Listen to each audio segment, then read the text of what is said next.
Assalamualaikum warahmatullahi wabarakatuh.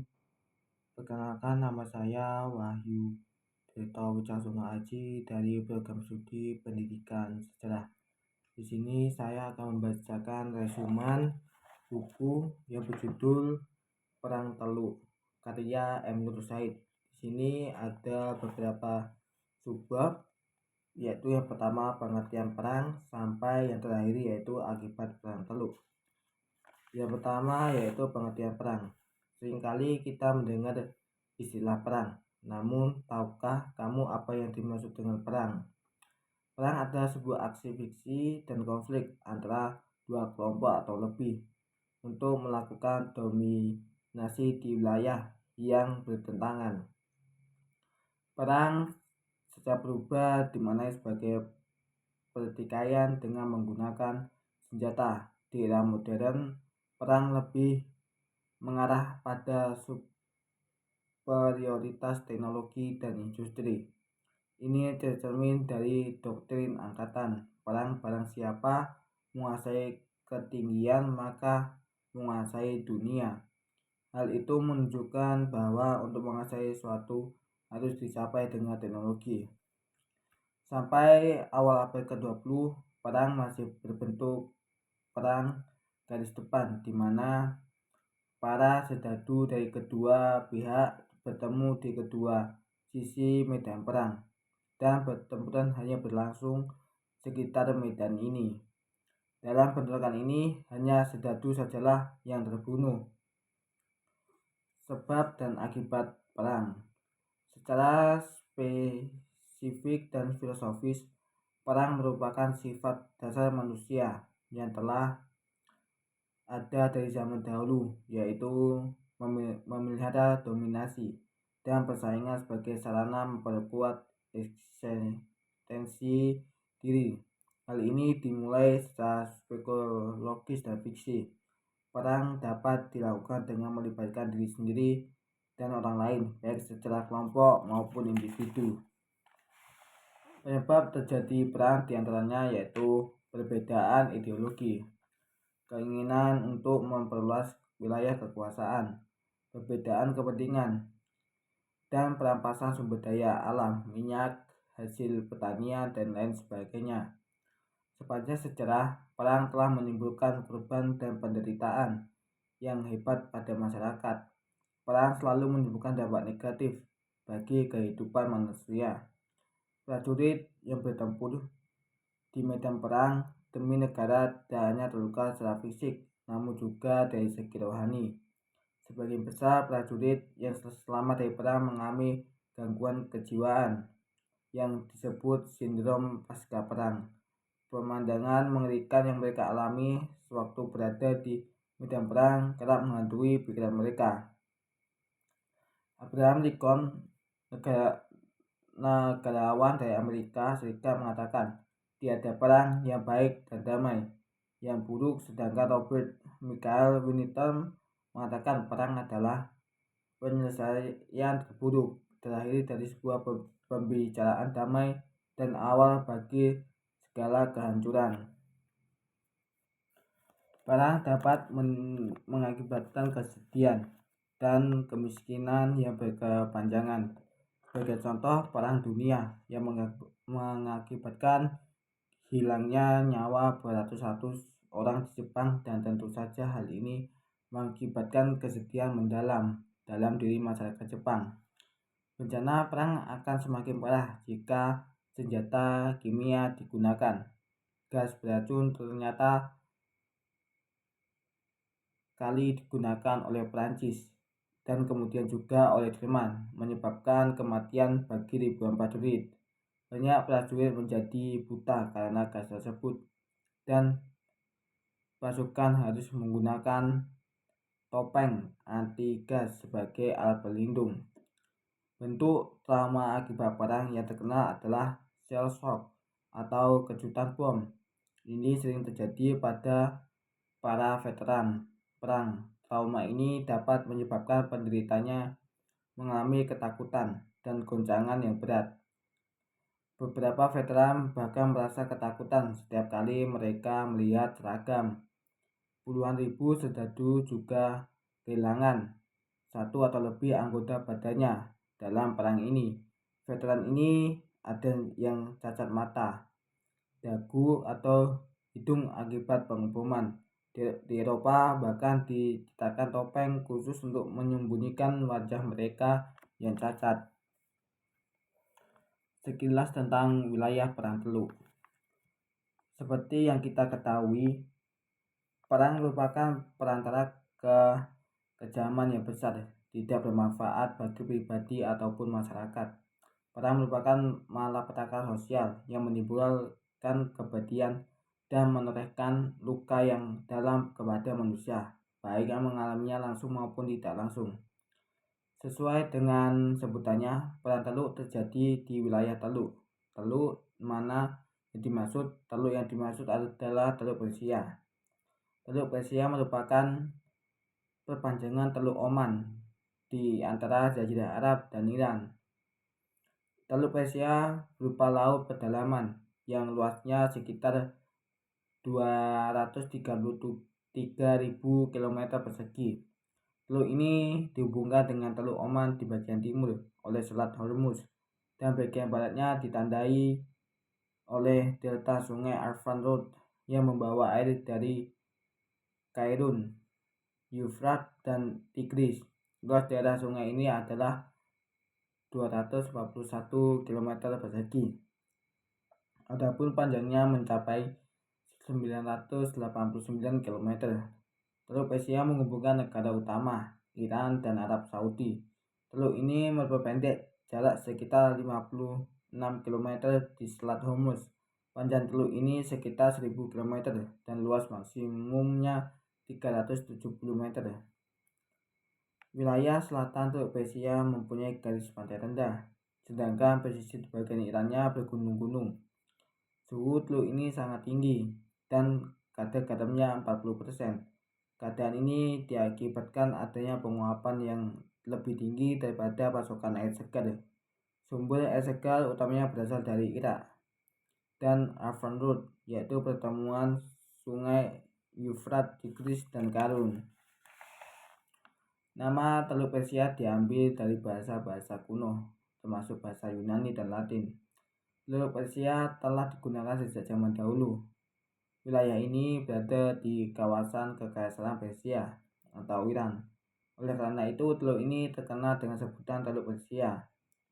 Pada 1960-an, negara-negara Arab yang baru diciptakan mulai menyebut Teluk Persia sebagai Teluk Arab. Namun pemerintah Iran berusaha keras mempertahankan teluk tersebut sebagai Teluk Persia. Pemerintah Iran membawa 2 resolusi dari PBB yang mengakui secara resmi badan air itu sebagai Teluk Persia. Pengumuman pertama dibuat melalui dokumen UNAT 311 Kyun pada 5 Maret 1171 dan yang kedua UNLA 45.8.2 C pada 10 Agustus 1984. Adanya revolusi tersebut semakin menguatkan nama teluk tersebut sebagai Teluk Persia. Sekilas tentang Irak. Sudah menjadi rahasia umum jika pertikaian yang terjadi di wilayah teluk adalah memperebutkan wilayah yang kaya minyak bumi ini. Kawasan teluk memang merupakan kawasan penghasil minyak terbesar. Cadangan minyak di wilayah ini mencapai 671 miliar barel atau sekitar 64% dari cadangan minyak dunia. Apalagi kualitas minyak dari teluk tergolong baik dan cadangan minyaknya dapat bertambah. Irak adalah negara nomor 2 penghasil minyak terbesar di dunia setelah Arab Saudi. Cadangan minyaknya mencapai 112,5 miliar barel. Arab Saudi mempunyai cadangan minyak yang mencapai 261,8 miliar barel, sedangkan Amerika Serikat hanya 30,4 miliar barel. Republik Irak adalah sebuah negara di Timur Tengah atau Asia Barat Daya. Wilayahnya meliputi sebagian besar daerah Mesopotamia serta ujung barat laut dari pegunungan Zagros dan bagian timur Gunung Suriah. Negara ini berbatasan dengan Kuwait dan Arab Saudi di selatan, Yordania di barat, Suriah di barat laut, Turki di utara, dan Iran di timur. Iran mempunyai garis pantai yang sempit di Teluk Persia, tempatnya di Kurs. Irak mempunyai banyak latar belakang sejarah kebudayaan. Saat ini Irak termasuk negara berkembang walaupun sedang dilanda perang saudara. Ada beberapa pendapat tentang asal-usul nama Irak. Pertama, nama Irak berasal dari kota Uruk atau Eretz dari masa kerajaan Sumer. Kedua, nama Irak berasal dari bahasa Aram yang berarti tanah sepanjang tepian sungai. Ketiga, nama Irak adalah sebuah rujukan kepada akar pohon palma karena pohon tersebut banyak terdapat di negara itu. Diperkirakan pada bulan Juli 2006 jumlah penduduk Irak sebanyak 26.783.383 jiwa atau 75,80% penduduk Irak adalah bangsa Arab. Kelompok etnis utama lainnya adalah Kurdi 15-20%, Assyria, Turkem, Irak, dan lain-lain 5%, yang kebanyakan tinggal di utara di timur laut. Kelompok lainnya adalah orang Persia dan Armenia, merupakan keturunan bangsa Mesopotamia kuno. Kurang lebih dari 25-60 orang Arab tinggal di bagian selatan Irak. Bahasa Arab dan Kurdi merupakan bahasa resmi Irak. Bahasa Assyria dan Turkmen adalah bahasa resmi di daerah-daerah yang berturut-turut ditinggali oleh orang Assyria dan Turkmen. Mayoritas penduduk negara Irak beragama Islam.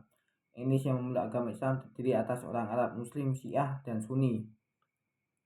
Adapun kelompok agama minoritas yaitu agama Katolik dipeluk oleh etnis Assyria dan Armenia. Pemeluk kepercayaan lain di Irak juga ada, yaitu Bahai, Medianisme, Sabak, dan Yazidi. Sedangkan kebanyakan orang Kurdi adalah pemeluk Muslim Sunni, meskipun kaum Kurdophile umumnya adalah Syiah. Tokoh-tokoh Perang Teluk. Perang Teluk mengguncang dunia, telah memperolehkan nama-nama pemimpin dari pihak-pihak yang berdikaya. Nama-nama tokoh mencuat dalam Perang Teluk, diantaranya yaitu Saddam Hussein. Saddam Hussein menjadi presiden Irak sejak tahun 1976. Karirnya dimulai dengan menjadi anggota Partai Sosialis Ba'ath pada tahun 1957. Ia berpendidikan sekolah hukum Kairo dan sekolah tinggi hukum Baghdad. Perannya dalam kepartaian Ba'ath sangat menonjol sehingga ia dianggap menjadi pejabat wakil presiden Ahmad Hassan al-Banna. Setelah kematian Presiden Ahmad Hassan al-Banna di tahun 1976, Hussein kemudian menjadi presiden Irak. Cita-citanya sebagai presiden adalah menggeser kedudukan Mesir sebagai pemimpin dunia Arab dan memanfaatkan sumber-sumber minyak untuk meningkatkan taraf hidup rakyatnya. Dalam masa kepemimpinan Saddam Hussein mengadakan pemilihan umum anggota parlemen pada tahun 1980. Untuk pertama kalinya sejak bentuk kerajaan Irak berakhir pada tahun 1958. Partainya Ba'ath menang mutlak dalam pemilu itu. Usahanya untuk menguasai Selat Hormuz merupakan awal Perang Teluk atau melawan Iran pada bulan September 1980. Sejak perang berkepanjangan itu pecah, reputasinya di negara-negara Arab turun. Penilaian bernegara Irak dengan mengajukan putranya ke pengadilan karena membunuh orang kepercayaannya. Dalam bahasa Arab, nama Saddam berarti orang yang keras kepala atau dia yang menantang. Nama Hussein juga dibaca Hussein atau Husain, adalah nama kecil ayahnya.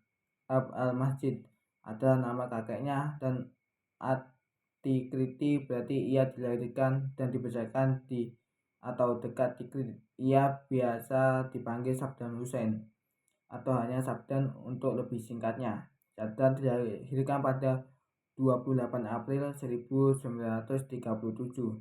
Ia adalah presiden dan diktator Irak dari 6 Juli 1979 hingga 9 April 2003. Kekuasaannya berakhir setelah Irak diserang oleh pasukan koalisi yang dipimpin Amerika Serikat pada tahun 2003. Sebagai anggota utama Partai Barat Irak yang mengajukan pan-Arabisme sekuler, mendominasi ekonomi dan sosialisasi Arab, Sabda memainkan peranan penting dalam kudeta 1986 yang membuat partainya lama berkuasa di negara itu. Selanjutnya yaitu ada George H.W. Bush. George Herbert Walker Bush lahir 12 Juli 1924 atau sering pula dipanggil oleh media sebagai Bush Senior untuk membedakannya dengan anaknya yang juga menjadi Presiden Amerika Serikat. Adalah Presiden Amerika Serikat ke-41 untuk masa jabatan 1989 sampai 1993. Bush adalah anak seorang politikus dan pengusaha. Ia lahir dan dibesarkan di Greenwich. Pendidikannya ditempuh di sekolah swasta Andover, Massachusetts tahun 1942 sampai 1944. Ia masuk Angkatan Laut Amerika Serikat dan berdinas sebagai pilot pembom torpedo di kapal-kapal Indo-Pasifik selama Perang Dunia II. Atas keberaniannya, ia memperoleh medali penghargaan Distinguished Flying Cross. Ketika kembali ke Greenwich setelah perang, Bush melanjutkan tradisi keluarga dengan masuk ke Universitas Yale. Pada tahun 1959, Bush mulai terlihat di dunia politik. Usaha merebut kursi Senat tahun 1964 gagal.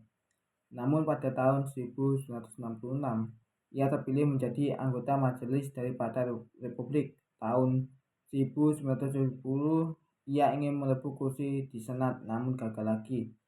Setelah itu, Presiden Richard M. Nixon memilihnya menjadi duta besar Amerika Serikat untuk PBB. Ketika meletus skandal Watergate tahun 1973, Bush menjadi Ketua Komite Nasional Republik tahun 1976 sampai 1977. Ia mengetahui CIA saat pemilihan Presiden Amerika Serikat tahun 1980.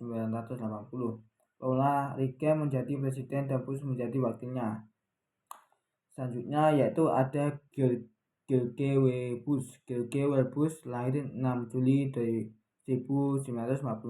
Adalah Presiden Amerika Serikat ke-43 yang saat ini sedang menjabat. Ia dilantik 20 Januari 2001 setelah terpilih lewat pemilu presiden tahun 2000 dan terpilih kembali pada pemilu presiden tahun 2004. Jabatan kepresidenan kedua kalinya akan berakhir pada 20 Januari 2009. Sebelumnya ia adalah Gubernur Texas ke-46. Jabatan ini ditinggalkan sesaat setelah dirinya terpilih sebagai presiden. Menyusul serangan 11 September 2001, Bush mengumumkan perang melawan terorisme secara menyeluruh. Sepanjang Oktober 2001, dia memerintahkan invasi ke Afghanistan untuk melumpuhkan kekuatan Taliban dan Al-Qaeda. Pada Maret 2003, Bush memerintahkan penyerangan ke Irak dengan alasan bahwa Irak telah melanggar resolusi PBB nomor 1441 mengenai senjata pemusnah massal, sehingga harus dilucuti dengan kekerasan. Bush pertama kali terpilih menjadi presiden pada tahun 2000 dan menjadi presiden keempat dalam sejarah Amerika Serikat yang dipilih tanpa memenangkan suara rakyat setelah tahun 1824, 1876, dan 1888. Bush yang menggambarkan dirinya sebagai presiden perang terpilih kembali pada tahun 2004. Setelah kampanye pemilihan yang sangat dan panas, dalam kampanye ini keputusan untuk mengadakan perang melawan terorisme dan perang Irak dijadikan isu sentral. Bush menjadi kandidat pertama yang memperoleh kemenangan mayoritas suara rakyat sejak ayahnya menang 16 tahun sebelumnya. Perang Teluk Satu. Perang Teluk Satu terjadi dalam dua tahap, yaitu Perang Teluk Satu dan Perang Teluk Dua. Perang Teluk Satu pada tahun 1991 yang merupakan perang besar terakhir yang terjadi pada abad ke-20. Sedangkan Perang Teluk Dua merupakan perang besar pertama yang terjadi pada abad ke-21. Teluk Satu berlangsung dari tanggal 2 Agustus 1990 hingga 8 Februari 1991. Penyebab Perang Teluk Satu. Perang Teluk Satu atau Gulf War disebabkan atas invasi Irak atas Kuwait pada tanggal 2 Agustus 1990. Dengan strategi gerak cepat yang langsung menguasai Kuwait, Emir Kuwait Sheikh Jaber Al-Ahmed Al-Sabah segera meninggalkan negaranya. Selanjutnya, Kuwait dijadikan provinsi ke-19 Irak dengan nama Sabdamiyat Al-Milklah pada tanggal 28 Agustus 1990. Kuwait berusaha membalas tindakan Irak dengan melakukan serangan udara kecil terhadap Irak pada tanggal 3 Agustus 1991 dari pangkalan yang dirahasiakannya. Invasi Irak ke Kuwait disebabkan oleh kemerosotan ekonomi Irak setelah selama perang 8 tahun dengan Iran. Dalam perang Iran-Irak, Irak sangat membutuhkan petrodolar sebagai pemasukan ekonominya. Sementara harga petrodolar menurun akibat kelebihan produksi minyak oleh Kuwait serta Uni Emirat Arab yang dianggap Saddam Hussein atau presiden Irak sebagai perang ekonomi serta perselihan atas ladang minyak Rumaila. Akibat invasi ini, Arab Saudi meminta bantuan Amerika Serikat tanggal 7 Agustus 1990. Sebelumnya, Dewan Keamanan PBB menjatuhkan embargo ekonomi pada 6 Agustus 1991.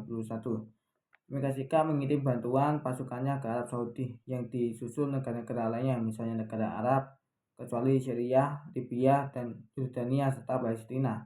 Bantuan militer juga datang dari Eropa, khususnya Eropa Barat, Inggris, Prancis, Jerman Barat, serta beberapa negara di kawasan Asia.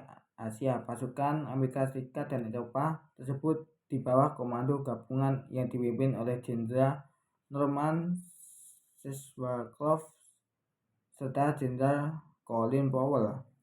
Misi diplomatik pernah dilakukan antara James Baker dengan Menteri Luar Negeri Irak, Taras Aziz gagal. Namun Irak menolak permintaan PBB agar Irak menarik pasukannya dari Kuwait 15 Januari 1991. Pihak-pihak terlibat dalam Perang Teluk Satu adalah pihak sekutu atau tentara koalisi dan Irak. Pasukan koalisi yang berasal dari 30 negara terdiri atas tentara Amerika Serikat, Arab Saudi, Inggris, Mesir, Prancis, Syria, Maroko, Italia, dan masih banyak lagi. Sedangkan dari pihak Irak, kekuatannya sekitar 360 ribu jiwa orang di bawah pimpinan Saddam Hussein. Penolakan Irak menarik masuknya dari Kuwait mengakibatkan Presiden Amerika Serikat George H. Bush diizinkan untuk menyatakan perang oleh Kongres Amerika Serikat pada tanggal 12 Januari 1991. Operasi Badai Gurun dimulai tanggal 17 Januari 1991, diawali serangan-serangan udara atas Baghdad dan beberapa wilayah Irak lainnya. Irak memerlukan serangan balasan dengan memprovokasi Israel dengan cara menghujani Israel, yaitu Tel Aviv dan Haifa, serta Arab Saudi di Tehran dengan serangan rudal Scoop B buatan Uni Soviet yang dirakit Irak. Pada tanggal 27 Februari 1991, pasukan koalisi berhasil membebaskan Kuwait dan Presiden Bush menyatakan perang selesai. Dalam menghadapi Amerika Serikat dan sekutunya, Irak melancarkan propaganda yang sangat gencar. Irak menjanjikan perang dahsyat yang disebutnya biang segala perang. Strategi dilancarkan Irak dalam perang ini lebih merupakan strategi politik daripada strategi militer. Hal ini tersebut dapat dilihat dari cara Irak. 1. Mencari dukungan dari para imam Islam dan masyarakat. Perang jihad terhadap Amerika Serikat dan Israel. 2. Menyandera warga negara Amerika Serikat, Inggris, dan negara barat lainnya dengan ancaman akan menggunakan para sandera untuk sebagai perisai hidup terhadap serangan udara Amerika Serikat. Yang ketiga, mengaitkan masalah Palestina dengan ancaman dan serangan sekitar 50 rudal Scud terhadap Israel. Yang keempat, mengancam melakukan strategi bumi hangus, khususnya terhadap jaringan serangan produksi minyak Kuwait. Yang kelima, mengancam akan menggelar terorisme global dan melancarkan perusakan ekosistem massal dengan menumpahkan lebih dari 1.140 juta barel minyak bumi ke Teluk Persia. Peranan Jenderal Colin Powell, Ketua Gabungan Kepala Staf Angkatan Bersenjata Amerika Serikat, dengan wawasan strategis yang lazim disebut gelar kekuatan militer maksimal, menjadi dasar penting kemenangan cepat sekutu. Wawasan gelar ini berlandaskan pada strategi bila mana kekuatan militer diibatkan gelar operasi disinyalkan dengan kekuatan perang maksimal dengan tujuan penghancuran daya strategis. Operasi ini pada dasarnya merupakan eskalasi kekuatan tempur angkatan bersenjata sekutu di kawasan Teluk. Dalam tempo 5 bulan dilakukan penambahan kekuatan militer hingga sekitar 350.000 personel Angkatan Darat Amerika Serikat lengkap dengan seluruhnya persenjataannya. Sejumlah keunggulan Amerika Serikat dan Angkatan Bersenjata Sekutu menjadi dasar bagi kemenangan yang diraih dengan cepat dalam waktu 1.100 jam. Pada saat akan menyerang Irak, Jenderal Michael Duggan, KSAU Amerika Serikat, mengatakan bahwa dalam tahapan pertama operasi Angkatan Udara Amerika Serikat akan meraih keunggulan udara terlebih dahulu. Selanjutnya akan dilakukan serangan atau menghancurkan seluruh pangkalan udara vital Irak dan serangan-serangan militer utama lainnya. Akibat dari serangan badai gurun ini, Irak mengalami lebih dari kerusakan dan kerugian material.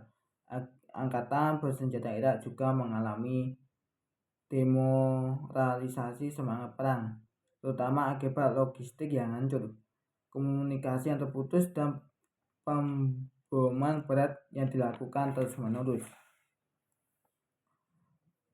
Walaupun Angkatan Bersenjata Irak belum seluruhnya hancur, Saddam Hussein tidak lagi mengerahkan pasukan yang belum terlibat perang. Pasukan tersebut antara lain Garda Republik.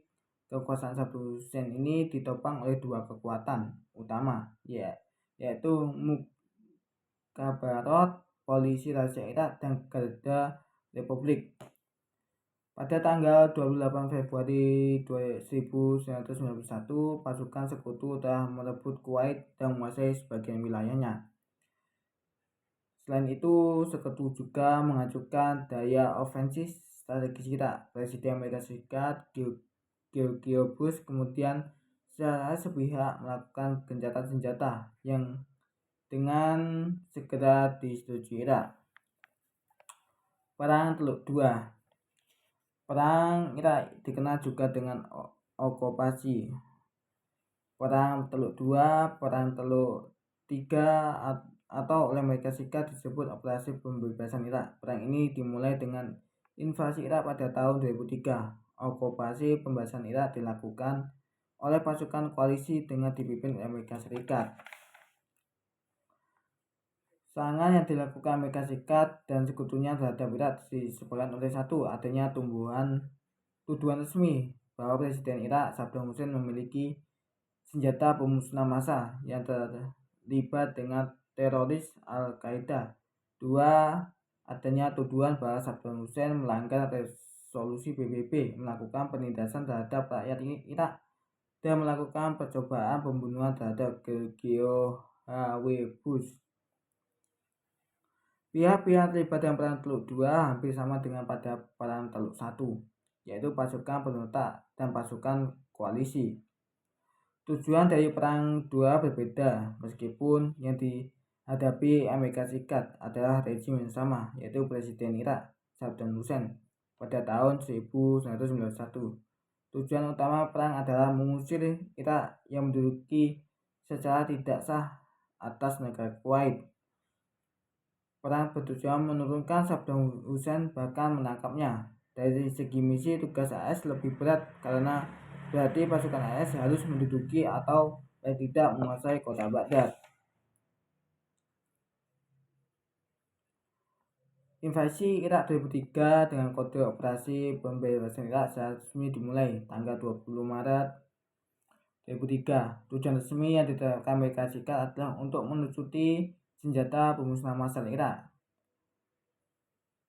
mengakhiri dukungan Saddam Hussein kepada terorisme, dan memerdekakan rakyat Irak. Sebagai persiapan, pada 18 Februari 2003 sekitar 100.000 tentara Amerika Serikat dimobilisasikan di Kuwait. Meskipun dunia menentang perang Irak, namun puluhan rudal jelajah Tomahawk telah dimuntahkan dari kapal-kapal perang Amerika Serikat di Laut Merah dan Teluk Persia. Ini terjadi pada tanggal 21 Maret 2003. Tentara AS menghujani pinggiran kota Baghdad melihat kekuatan militer yang tidak seimbang, yaitu antara koalisi yang dilengkapi senjata super canggih dengan Irak yang kekuatannya jauh menurun dibanding Perang Teluk 1991 plus senjata konvensional. Perang Irak ini tak kunjung selesai, bagaimana hanya dengan Perang Afghanistan. Perang ini telah menyebabkan 4.090 tentara Amerika Serikat menjadi korban peperangan. Di pihak Irak juga jatuh korban yang tidak sedikit. Tentara Irak yang jadi korban pada era Saddam Hussein diperkirakan 4.895 sampai 6.370 orang. Perang yang sudah berjalan 5 tahun lebih ini tidak kunjung selesai. Berita terakhir menunjukkan bahwa kehidupan rakyat Irak semakin sulit, tidak aman, dan kekurangan bahan pangan dan obat-obatan. Dalam perjanjian Jenewa mengenai perang, Amerika lah yang harus bertanggung jawab terhadap keselamatan rakyat Irak karena Amerika yang menguasai negara ini. Akan tetapi kondisi itu tidak tercipta. Bahkan terjadi bencana dan musibah menimpa daerah-daerah di negara Irak. Akibat Perang Teluk. Perang Teluk I, sekutu dipimpin Amerika Serikat berhasil menduduki pemerintahan Saddam Hussein. Irak harus bertekuk lutut di hadapan Amerika Serikat. Setelah pasukan Irak ditarik dari Kuwait, Perang Teluk I dinyatakan selesai. Namun akibat dari perang tersebut belum selesai. Perang Teluk I mengakibatkan jatuhnya korban yang cukup banyak di kedua belah pihak yang bertikai. Dari pihak sekutu dengan kekuatan 660.000 tentara, jatuh korbannya sebanyak 378 orang luka-luka, sedangkan dari pihak Irak dengan kekuatan 300.060 jatuh korban sebanyak 25 orang tewas dan 75.000 orang terluka. Pada Perang Teluk II, korban tewas dari pihak Irak diperkirakan lebih dari 14.000 orang, sedangkan dari pihak sekutu jatuh korban lebih dari 3.800 tentara tewas, 2 orang hilang, dan lebih dari 26.800 terluka. Perang Teluk I juga membawa akibat lain. Invasi ke Irak ke Kuwait menyebabkan Irak diisolasi oleh negara-negara dunia. PBB mengeluarkan keputusan untuk mengembargo Irak. Perang Teluk yang dilancarkan Irak dan sekutu juga menyebabkan jutaan warga sipil, terutama anak-anak dan wanita, tewas. Perang Teluk ternyata juga mengakibatkan jutaan anak-anak tewas karena hipertensi, kanker darah, serta beragam penyakit lain yang belum dikenal sebelumnya. Berikut ini beberapa data akibat perang teluk 1 dan penggunaan TU. 1. Penderita kanker darah meningkat. Penderita kanker getah meningkat. Lembaga Dunia FAO, WHO, dan WFP pada bulan Mei 2000 menyatakan lebih kurang 800.000 anak Irak menderita kekurangan gizi, anemia, dan gejala kerusakan otak. UNICEF juga melaporkan kualitas air di Irak menurun 41%. Minyak, merkuri, dan amonia telah meracuni sumber-sumber air di Irak. Dr. Muhsin Khalil, Dubes Irak untuk Mesir menyatakan sekitar 1,1 juta warga Irak menunggu ajalnya akibat embargo yang masih diterapkan di negara ini. Eropa segera mengadakan pertemuan di Brussels pada 1 Januari 2001 dan memutuskan pelarangan penggunaan senjata TU. Terus tes dan demo juga menghias jalan-jalan menentang aksi dari Amerika Serikat seperti yang baru terjadi pada pertengahan Februari 2001. Sekitar 10 juta manusia dari 60 negara turun ke jalan menentang agresi Amerika Serikat ke Irak. Sayangnya tindakan itu sudah terlambat. Fenomena penyakit akibat perang teluk bersifat laten. Para ahli memperkirakan beberapa penyakit bakal muncul setelah tahun 2005. Lainnya baru kelihatan pada tahun 2005. Bahkan ada yang baru muncul pada tahun 2040. Hal itu tentu saja berdampak buruk bagi generasi buruh Irak. Berikut ini komentar-komentar dari berbagai harian internasional terhadap terjadinya perang teluk. Satu komentar dari harian Inggris Guardian. Invasi ke Irak adalah sebuah momen perhitungan yang salah. Seorang diktator digulingkan, hal kemudian menimbulkan perang saudara berdarah bagi Amerika dan isinya. Invasi ini lebih banyak melarikan masalah Timur Tengah, Turki, dan Israel daripada untuk para musuhnya Iran dan Suriah. Komentar dari harian Prancis Liberation. Ada juga komentar dari harian Swiss Danger Messenger, dan terakhir yaitu komentar dari harian Jerman Frankfurter Rundschau. Berikut tadi adalah penjelasan singkat dari resumen buku Perang Teluk karya dari M. Nur Said.